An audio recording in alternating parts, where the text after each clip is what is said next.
जिंदगी के सफ़र में नींद से इतना भी प्यार ना करो कि मंजिल ख्वाब बन जाए। तो जय हिंद मेरे प्यारे साथियों, मैं आपका भाई पुनीत आपका AKV क्लासेस पे स्वागत करता हूं। और आज हम जो बात करने वाले हैं, कल हमने अपनी क्लास में बात करी थी नंबर सिस्टम पर, मतलब कि वास्तविक संख्या पर, रियल नंबर पे, जिसमें हमने सभी संख्याओं के बारे में अच्छे से, उनकी डेफिनेशन के बारे में और उनकी संख्याओं के बारे में भी जाना था। तो आज की क्लास में हम कुछ ऐसे क्वेश्चनों पर बात करने वाले हैं जो जवाहर नवोदय विद्यालय की जो 11th क्लास की इंट्रेंस एग्जाम होने वाला है 22 जुलाई को, जो इसमें ज़्यादा से ज़्यादा आने की संभावना होती है। और जो पिछले नवोदय का देखा गया एग्जाम है उसमें ज़्यादा से ज़्यादा पूछे गए हैं। ठीक है, तो इन क्वेश्चनों के बारे में हम बात करेंगे। उसके बाद कुछ ऐसे क्वेश्चनों के बारे में बात करेंगे जो आने वाले एक्सपेक्टेड क्वेश्चन है, जो बहुत ही ज़्यादा देखने को मिल सकते हैं आने वाले एग्जाम में। ठीक है, तो चलते हैं आज की इस क्वेश्चन पे। तो देखिए, क्वेश्चन हमारे इतने इजी से हैं कि आप देखोगे कि तो क्या होगा, कुछ बच्चों को तो ऐसा लगेगा कि देखते ही हो जाएंगे, कुछ बच्चों को पर इनके बारे में पता भी नहीं होगा। जितने इजी क्वेश्चन होते हैं उसी को ही हम ज़्यादा से ज़्यादा गलत करके आ जाते हैं क्वेश्चन को इजी समझकर। तो देखिए, इसमें सबसे पहले क्वेश्चन में बताया गया है हमारे में, देखिए, निम्न में से सबसे छोटी अपरिमेय संख्या कौन सी होगी। तो देखिए, इस पर अपरिमेय संख्या पूछ रहा है। अपरिमेय का मतलब इरेशनल, एक तो होती है रैशनल, एक होती है इरेशनल, मतलब कि अपरिमेय संख्या।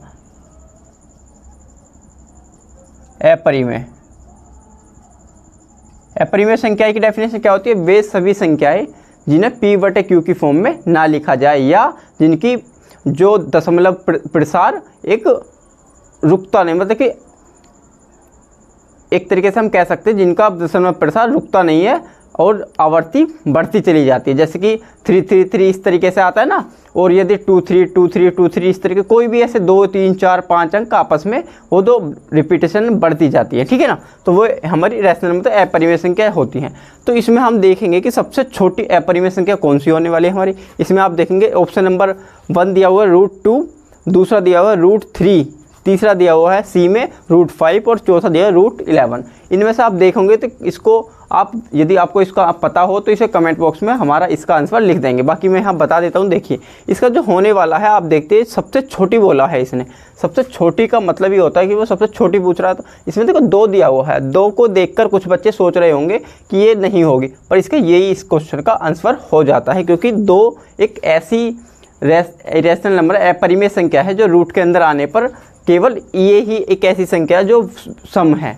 बाकी सभी जितनी भी अपरिमेय संख्याएं हैं, अपरिमेय संख्याएं, वे सभी क्या है? विषम संख्याएं, मतलब ओड है। यही एक इवन संख्या है। ठीक है, और इसके अलावा कुछ बच्चे 3 को भी टिक कर रहे होंगे, जो कि बिल्कुल सरासर गलत होगा। ठीक है, तो आइए चलते हैं दूसरे क्वेश्चन में। दूसरे क्वेश्चन में बताया गया निम्न में से सबसे छोटी विषम अपरिमेय संख्या कौन सी होगी। तो इसमें देखो विषम अपरिमेय संख्या पूछा, परिमेय तो पूछा है, छोटी के साथ साथ विषम भी पूछा है। तो विषम का मतलब है कि इसमें विषम होगी कोई भी संख्या। पहले हमने इस वाले क्वेश्चन में देखा हो, जो इसने ये क्वेश्चन अच्छे से समझ लिया है वो इसे देखेंगे। तो √2 तो हमारी एक सम संख्या है। उसके बाद जो जस्ट बाद आती है वो एक ये आती है √3। आप कुछ बच्चे सोच रहे होंगे कि इसमें एक √1 क्यों नहीं आ रहा, क्योंकि 1 एक अपरिमेय संख्या नहीं है। क्यों? क्योंकि 1 का जो अंदर रूट होता है, यदि उसको हम 1 गुणा 1 भी कर लेते हैं, यदि 1 का कितनी भी स्क्वायर करें तो स्क्वायर से कट होकर बाहर आ जाएगा। जो कि 1 आ रहा है बाहर, तो उसको बटे में 1 भी मान सकते हैं। एक ये क्या हो जाता है? रैशनल नंबर हो जाता है। इसलिए 1 जो है हमारा बिल्कुल भी अपरिमेय संख्या नहीं होंगी, ये एक अपरिमेय संख्या मानी जाती है। ठीक है ना, इसको एक को परिमेय संख्या मानेंगे, ना कि अपरिमेय संख्या। तो इस बच्चे ये सोच रहे हो कि इस वाले क्वेश्चन में या इस वाले क्वेश्चन में 1 क्यों नहीं दिया हुआ। ये इसीलिए नहीं दिया हुआ क्योंकि 1 की हम यदि 100 बार भी उसकी पावर करें तो तब भी क्या आने वाला है? हमारा 1 ही आएगा। इसलिए यदि इसके रूट के अंदर इतनी पावर यदि 1 है सिंगल, उसको बाद भी ये बाहर से रूट के बाहर 1 ही निकल कर आएगा। ठीक है ना, इसलिए ये एक अपरिमेय संख्या नहीं होती है। तो हमारा इस वाले क्वेश्चन में जो आंसर माना जाएगा वो 3 को सही माना जाएगा। ठीक है, जिन बच्चों को ये पता था वो कमेंट बॉक्स में लिख कर बता देंगे। ठीक है, ठीक है। तीसरा क्वेश्चन आता है हमारा संख्या 3825 के अभाज्य गुणनखंड होंगे, मतलब कि 3825 के अभाज्य गुणनखंड। अभाज्य गुणनखंड कौन से होते हैं? जिनको दोबारा तोड़ा ना जा सके, मतलब कि जिसका दोबारा किसी तरीके से ना तोड़ा जा सके, अभाज्य गुणनखंड वे होते हैं। तो देखिए कौन कौन से होते हैं, उसको मैं यहाँ बता देता हूँ। तो इसको करने का सबसे ईजी मेथड क्या होता है? ठीक है, तो आप यहाँ समझ लेंगे इसे अच्छे से अपरिमेय संख्याओं को निकालने के लिए। तो इसके बहुत सारे मेथड, एक तो गुणनफल विधि होती है, भाग विधि होती है, पर हम यहाँ एक भाग विधि होती है हमारी देखो उस विधि से हम किस तरीके से निकाल सकते हैं अपरिमेय संख्या के लिए। देखिए यहाँ पर 3825 दिया हुआ है, यदि हम इसके इस तरीके से निकालना चाहें, सबसे आसान और एक ऐसा मेथड है ये जिससे हम आने वाले क्वेश्चनों को, काफ़ी सारे क्वेश्चनों को इसी मेथड से हल करेंगे। एलसीएम एचसीएफ को भी, और ये जैसे कि बहुत सारे क्वेश्चन आएंगे उन क्वेश्चनों को हम इसी से हल करेंगे। ठीक है, ये एक ऐसी विधि है जिसको यूज करना आप सीख जाओगे तो बहुत सारे क्वेश्चनों को इसी से हल कर लोगे। वो आने वाली क्लास में हम आपको बताते रहेंगे, ट्रिकी और नॉन सिंपल उसका कॉन्सेप्ट भी दोनों को समझाएंगे। देखिए इसमें हम यहाँ देखें 3825, यदि सबसे पहले काटने का तरीका क्या होने वाला है। देखिए यदि हम देखते लास्ट में 5 आ रहा है तो हम सबसे पहले कोशिश करेंगे कि उसको 5 से ही डिवाइड करें, तो क्योंकि 5 से वो निश्चित ही कटेगा, डेफिनेटली कट जाएगा। तो देखिए 5 से इसे काटेंगे, ये 38 है, तो 5 7 35, ये 7 वेर कट रहा है, कितने बच जाएंगे 38 में से 35 जाएंगे 3, 3 और 2 कितने होंगे 32, और 5 अंक 30, 30 कटने के बाद कितने बच जाएंगे इसमें 2, और 2 और 5 मिलकर कितने हो जाएंगे 25, और 5 पंजे 25 कट जाते हैं। इतना इतना तो कट जाता है। फिर दोबारा से क्या करते हैं, देखिए लास्ट में 5 आ रहा है, फिर दोबारा से मैं 5 को ले लेता हूँ, तो इसे दोबारा से काटूंगा, 5 एकम 5, कितने बच जाएंगे 2, 2 और 6 हो जाएंगे हमारे 26, और 26 को 5 से काटूंगा तो 5 पंजे 25, फिर हमारा कितना बच जाएगा 1, 1 और 5 मिलकर क्या बना देंगे यहाँ पर 1 और 5, यहाँ ऐसे मान के 5 15 बनेगा, ना कि हम 1 + 6 करें, 5 करके 6 बनाएंगे। ठीक है ना, तो यहाँ पर हम आगे वाली संख्या के रूप में इसे जानेंगे, वो क्या कॉन्सेप्ट क्या होगा मैं उसको भी बताने वाला हूँ। 5 या 15 कट जाएगा। अब देखिए यहाँ 3 आ गया, क्या ये 3 5 से कट सकता है, बिल्कुल नहीं कटेगा। तो इसके सबसे लास्ट में देखते हैं कि 3 आ रहा है, तो 3 से ही काट कर कोशिश करेंगे, कट जाएगा तो देख लेंगे। तो 3 से काटेंगे, 3 पंजे 15, 3 एकम 3 भी, तो कट गया जी, बिल्कुल सही रहा। 3 से काटेंगे, यदि लास्ट में 1 आ रहा है फिर भी कोशिश करेंगे 3 से कटता है तो काट लेते हैं। 3 एकम 3, कितने बचे 2, और 1 21, और 3 सत्ते 21, और 17 एक तो एक प्राइम नंबर है जिसे आप जानते हैं अभाज्य संख्या है, तो हम इसको 17 को 17 से ही कर देंगे। लास्ट में हमारा यहाँ 1 आ जाएगा तो हमें पता चल जाएगा कि ये लास्ट हो चुका है इसका फाइनली। देखिए इसके मैं बता दीजिए 17 51 में किस तरीके से बता रहा था। यदि हम यह 51 ले लें, ठीक है, या 100, देखो क्या दिया हुआ था 153 को ले ले। यदि मैं इसको मेथड को आपको समझा दूं कि किस तरीके से हम इसको करते हैं। ठीक है, यदि यहाँ हम कर रहे थे 3 पंजे 15, बचा कितना 3, यदि इसी तरीके से 3 पंजे 15 तो पूरा कट जाएगा, तो यहाँ तो कुछ नहीं बचेगा, यहाँ बचेगा 3, हमने 3 नोट कर लेंगे, और 3 एकम 3, इस तरीके से ये कट रहा था। यदि 765 को देखें हम, 765 किस तरीके से कट रहा था, हमने 5 से काटा, 7 एकम 7, कितने 7 एकम 7 में कितने बच जाते हैं यहाँ पर 2, हम 2 और 6 नोट करना पड़ता है, उसी को हम 2 और 6 मिलाकर 26 बोल रहे थे, जिस तरीके से ये बनना है, ना कि हम उन्हें जोड़ रहे थे। ठीक है, 5 पंजे 25, यहाँ 25 आने के बाद यहाँ कितना बचेगा 1, और 5 फिर हम नोट कर लेंगे। ठीक है, 5 3 15, ये ही सेम टू सेम प्रोसेस है जो हमने यहाँ अपनाया है, बस उसको क्या है कि हमने शॉर्ट तरीके से यहाँ यूज करा है, थोड़ा सा अप्रोच लगाकर। ठीक है, सेम टू सेम आप ये समझ चुके होंगे बिल्कुल अच्छे तरीके से, और इसका आ गया है हमारा ये आंसर। तो हम देखते हैं इसका क्या आंसर आने वाला। देखिए अभाज्य गुणनखंड का मतलब होता है कि जो अभाज्य हो, अभाज्य के लिए तो हम देख लेते हैं। देखिए एक 5 आ गया, 5 का स्क्वायर, यहाँ 3 का स्क्वायर दिया हुआ है, और यहाँ दिया हुआ है 17, ये इसका अभाज्य गुणनखंड हो गए। क्या ये इस तरीके से इसी क्वेश्चन में मिल रहे हैं, हम किसी ऑप्शन हमारा मिल रहा है। देखिए 3 आ गया जी, 5 आ गया, 17 आ गया, पर ये सिंगल दिया हुआ, इसमें कि 5 भी 2 बार है और 3 भी 2 बार है, इसलिए ये वाला तो ऑप्शन हो जाता है गलत। ठीक है, अब आता है बी वाई, 3 2 बार दिया हो, 5 2 बार दिया हो, 17 1 बार दिया हो, बिल्कुल सही बात है जी, ये वाला ऑप्शन हमारा हो जाता है सही। पर इसके बाद एक बार और देखते हैं कि कोई ऑप्शन ऐसा तो नहीं दिया हो कि इसमें भी सेम हो। 3 है 5 है 11 है, गलत हो गया जी, 3 है 5 है 17 है, गलत हो गया। तो इसके 3 ऑप्शन गलत हो जाते हैं, हमारा ऑप्शन नंबर बी राइट है बिल्कुल। ठीक है, तो अब देखते हैं चौथा क्वेश्चन इसमें क्या बताया जा रहा है। ठीक है, एचसीएफ दिया हुआ है 306 का और 657 का, 9 दिया हुआ है। क्या है इसका इन दोनों संख्याओं का एचसीएफ 9। एचसीएफ होता क्या है वैसे, हाईएस्ट कॉमन फैक्टर, मतलब कि में से जो एचसीएफ होता है वो में से, वो महत्तम समूह तक। ठीक है, दूसरा आता है LCM, LCM least common multiply. 306 और 657 में हम ज्ञात कीजिए कि इसका क्या ज्ञात का एलसीएम ज्ञात करना है हमें, इसका एलसीएम को क्या है ज्ञात करके बताना है। तो इसका बहुत ही आसान सा तरीका और एक फॉर्मूला होता है जिसको मैं आपको बता देता हूँ। देखिए इसका एलसीएम निकालने का एक तरीका और भी है, पर मैं इसका 2 फॉर्मूले तरीके से मैं यहाँ बता रहा हूँ। देखिए मैंने बताया इस तरीके से हम यूज करते हैं, तो इसी तरीके से हम इसको भी दोबारा से यूज करेंगे। देखो किस तरीके से हम इसको बता पाते हैं, ये दोनों हैं। देखिए इसको हम यूज करने के लिए देखिए एक फॉर्मूला होता है एलसीएम गुणा HCF फर्स्ट नंबर गुणा सेकेंड नंबर। तो मतलब कि ये हमारा एक फॉर्मूला होता है किसका, जो एलसीएम ज्ञात करेंगे या एचसीएफ ज्ञात करेंगे, उसमें से दोनों के लिए एक सिंपल सा ये फॉर्मूला होता है, जिसमें एलसीएम और एचसीएफ की यदि हम एक तरफ मल्टीप्लाई कर देते हैं और दूसरी तरफ एक संख्या और दूसरी संख्या जो दो संख्या दी हुई है उसकी मल्टीप्लाई कर देते हैं, तो हमारा इसमें से एक आंसर निकल कर आ जाता है। यदि हमें देखते हैं कि इसमें से चार चीज़ें दी हुई हैं हमें, चार, ठीक है, 1 2 3 4, इन चार में से हमें कोई तीन चीज़ होनी चाहिए या दो चीज़ तो होनी चाहिए। इन संख्याओं के बेस पर भी हम इसका एलसीएम निकाल सकते हैं, पर इस फॉर्मूले से हम कितनी आसानी से निकालेंगे देखिए यदि हमें ये वाला फॉर्मूला हमने रख लिया है, एलसीएम आपको पता है कितना दिया हुआ है संख्या, तो पहले तो हम एलसीएम एचसीएफ देख लेते हैं।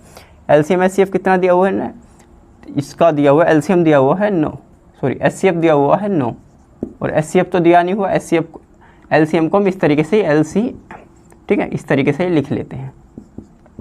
फिर आता है फर्स्ट संख्या दी है 306 और दूसरी संख्या दी हुई है उन्हें 657। तो अब एक चीज़ पता है आपको फॉर्मूले में, आप यदि 10th क्लास में पास करी हो जिस बच्चे ने या पढ़ रहा है अभी 9th में भी, तो उसको ये चीज़ तो पता होगी कि ये एक बॉर्डर का निशान है। मैं उसको बहुत ही 5th क्लास के बच्चे को भी बता देता हूँ कि ये क्या है, ये एक बॉर्डर है, ये इंडिया पाकिस्तान का बॉर्डर है। यदि इस बॉर्डर को क्रॉस करके ये यदि इधर वाली संख्या कोई भी पार करती है तो इसकी क्या हो जाती है, ये चिन्ह बदल जाते हैं। ये मल्टीप्लाई का है तो डिवाइड बन जाएगा, डिवाइड वाला मल्टीप्लाई में जाएगा। तो ये यहाँ से हट के किधर पहुँच जाएगा, ये 9 है ना, ये किधर चला जाएगा, इसके बटे में आ जाएगा यहाँ, ठीक है। इसलिए बटे में आने का मतलब क्या, भाग देगा। तो इसको हम भाग वहाँ पहुँचा कर ना देकर डायरेक्ट ही काट देते हैं। देखिए इसे काट के देखते हैं, यदि यहाँ पर ये काट रहा होगा तो देखिए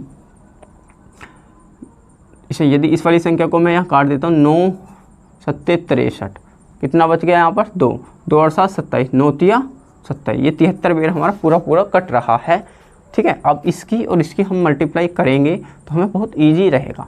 अब ये तो एलसीएम तो हमें पता ही है, यहाँ एलसीएम निकालना है हमें 306 की और 73 में हमें मल्टीप्लाई कर देनी है। 73 की यदि मल्टीप्लाई इसमें करूँगा मैं तो किस तरीके से हम कर सकते हैं देखिए।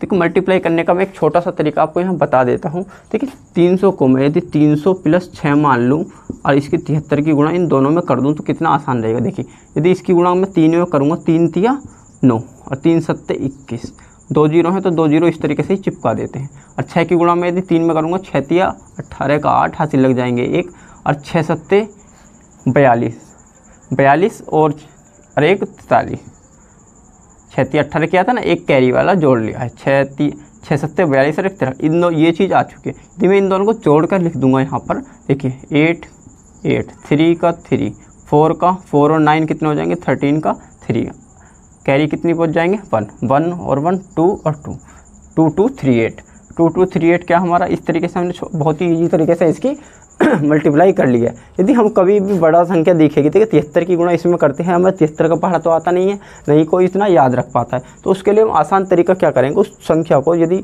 वो 10 के जैसे 310 के आसपास रहेगी तो उसको हम जो ऐसी टेबल में तोड़ लेंगे जिसको हम टेबल पढ़ सकें या उसका टेबल हम इसमें दूसरी बड़ी संख्या में पढ़ सकें। यदि 6 का टेबल हम 73 में पढ़ना हमारे लिए आसान है, 3 का टेबल पढ़ना हमारे लिए आसान है। आपको पता है कि यदि किसी भी बड़ी संख्या की किसी संख्या में गुणा होती है तो संख्या की संख्या में ही होती है, बाकी जीरो को इस तरीके से चिपका दिया जाता है। जैसे कि मैंने 3 3 9 और 3 7 21 यहाँ कर दिया है, उसके बाद 2 0 इस तरीके से ही चिपका दिए हैं। इस तरीके से आप एक और देखेंगे, यदि मैं 216 का गुणा यदि मैं 1000 में करता हूँ तो क्या करना पड़ेगा, 1 का 6, 1 कम 1, 1 दूनी 2, ठीक है, और 3 0 इस तरीके से बचिए, 3 0 को मैं ऐसे ही लिख दूंगा। यदि यहाँ पर 2 होता, यदि आप सोचोगे कि यदि यहाँ तो 1 होता है तो बहुत आसान रहता है, यदि 2 हो यहाँ तो 2 की मल्टीप्लाई की 6 2 6 का 12 का 2 हासिल लग जाएगा, 2 1 2 और 1 3 और 2 दूनी 4 और 3 0 इस तरीके से ही चिपका देंगे। तो ये मल्टीप्लाई करने की छोटी सी आसान सी ट्रिक होती है, जिसे आप अपनाओगे तो कैलकुलेशन को थोड़ा इजी बना पाओगे,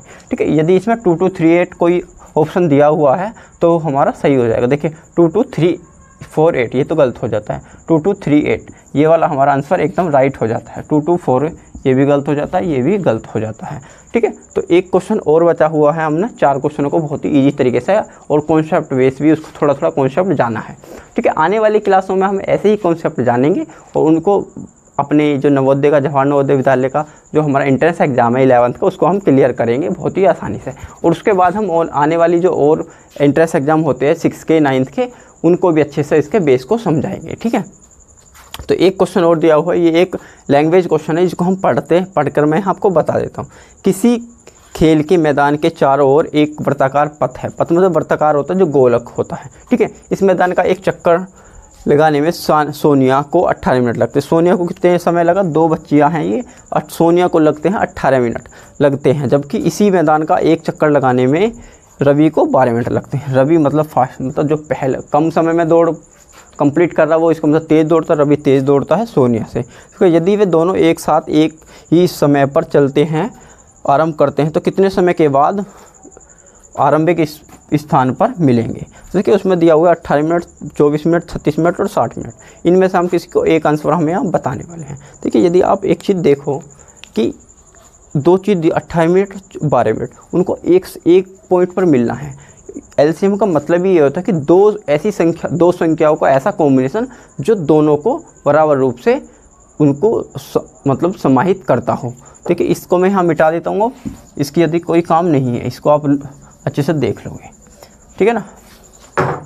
तो एलसीएम का तो आपको पता ही है, संख्याओं में एक ऐसा कॉमन चीज़ को निकाल लेंगे जो दोनों को पूर्ण रूप से समाहित करती हो, ठीक है। एलसीएम का मतलब आप समझ चुके हैं। देखिए इस तरीके से यहाँ 18 है और यहाँ पर 12 दिया हुआ है। तो आपको मैंने पहले ही बता दी, इस एक ऐसा मेथड है, इसको मैं आने वाले आपकी क्लास में बहुत ज़्यादा यूज़ करूँगा और आपको भी इसको करना सिखाऊंगा कि आप किस तरीके से अप्रोच लगाकर इसको यूज़ कर सकते हैं। क्योंकि इसको मुझे एलसीएम मुझे निकालना है, इसको समझना है हमें लैंग्वेज से ये समझ में आती है बात कि हम इसमें करना क्या है। यदि करना क्या है, मतलब एक ऐसा पॉइंट ढूंढ रहा है ये जो दोनों को समाहित करता हो, तो हम उसके लिए एलसीएम का यूज़ करते हैं। कि एलसीएम को काटने के लिए सबसे अच्छा तरीका इसका ये है कि यदि मैं इसको काटना चाहूँगा तो 6 से काट सकता हूँ, क्योंकि मुझे पता है कि 6 दोनों को काट देता है। 6 × 18 और 6 दूनी 12, इसको काट दिया है। उसके बाद कुछ बचा है, ऐसी कोई कॉमन चीज़ नहीं है जो दोनों को काट सके। तो हम यहाँ करेंगे पहले 2 से, 3 बच गया, 2 एकम 2, अब यहाँ 3 से करेंगे। तो एलसीएम का रूल ये है कि नीचे वाली संख्या में दोनों का 1-1 आना चाहिए, उनकी भागफल जो आएगा 1-1 बचना चाहिए। तो 1-1 बचता है, तो इसका मतलब कि पूरी यहाँ पर पूर्ण हो चुकी है। तो यहाँ पर हम देखते हैं कि हमारा एलसीएम क्या आने वाला है। तो कि 6 × 2 × 3, 6 × 18, 18, 6 दूनी 12, 12 × 36, मतलब कि हम 36 मिनट के बाद ये क्या होगा, ये एक पथ, ये हमने गोला बनाया हुआ है, जैसे कि ये यहाँ से दौड़ना इन्होंने यदि स्टार्ट करा होगा तो ये इतनी बार चक्कर लगाएगी। ये 12-12 मिनट में ये वाली जो ये वाले था, क्या नाम था, रवि कितने चक्कर लगा देगा यहाँ पर, 3, ठीक है। और इतनी देर में 18 दूनी, तो ये कितने चक्कर लगा पाएगा हमारा, 18 मिनट में 1 चक्कर पूरा करता है, तो ये 2 चक्कर पूरा करेगी। क्या है ये, सोनिया। हम देखें तो ये 2 चक्कर पूरा करेगी, और 2 चक्कर के बाद यहाँ पर रुकेगी, और ये 3 चक्कर के बाद यहाँ पर रुकेगी। तो 36 मिनट हो जाएंगे ने, 36 मिनट में दोनों एक साथ मिल जाएंगे। तो हमारा ऑप्शन यही पूछ रहा था हमारा क्वेश्चन कि हम इसमें से कौन सा ऑप्शन को सही बता सकते हैं। तो हम बताएंगे, देखो ये भी गलत हो जाता है, ये भी गलत हो जाता है, हमारा 36 मिनट का ऑप्शन बिल्कुल सही हो जाता है, ठीक है। आशा है आप इन क्वेश्चनों को बहुत ही अच्छे से समझ पाए हैं। देखो यही क्वेश्चन ऐसे हैं जो नवोदय जो विद्यालय के जो एग्ज़ाम हुए हैं पहले और क्लासों के, और उनको देखा गया कि वो इसी अप्रोच के साथ इन्हीं क्वेश्चनों को बहुत ज़्यादा देती है, इस तरीके के क्वेश्चन, ठीक है। तो ऐसे ही क्वेश्चनों को हम और भी करेंगे, कुछ क्वेश्चन मैं आने वाली क्लास में और भी लिखवा देता हूँ। तो देखते हैं आगे की क्लास में, इनको मैं यहाँ इसलिए